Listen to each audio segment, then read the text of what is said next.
Now what do we have left? Looks like we've got the engraving. This part has a part number on it. As you can see, now the text has to be curves. In other words, you need to explode this text into individual curve elements and not a text element, okay?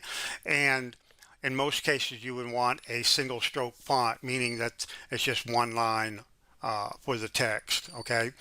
By default, if you don't have a single stroke font, Windows font on your computer, just send us an email to support@MecSoft.com and we'll send you the font file for a single stroke font in either Rhino or VisualCAD CAM. Okay, so let's do the engraving. 2 axis, engraving.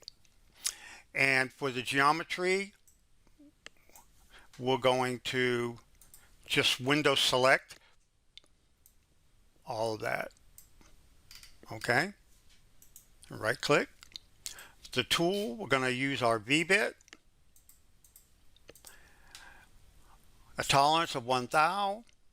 The location of cut geometry is at the top, and because the curves lie on the top face here. And for a depth, this is up to you. I'm going to put 5 thousandths. See how that looks. Okay, so it's 5 thousandths, 5 thousandths, 5 thousandths. That means it's one cut, one level for all of the text. Okay, and entry and exit, we can do lines and arcs, I guess. And we'll leave it at that. Advanced cut parameters, we'll do arc fitting. Sorting, minimum distance. Okay, so here is the engraved text. It's 5 thousandths below the face where the text geometry is located on. Let's go ahead and simulate that.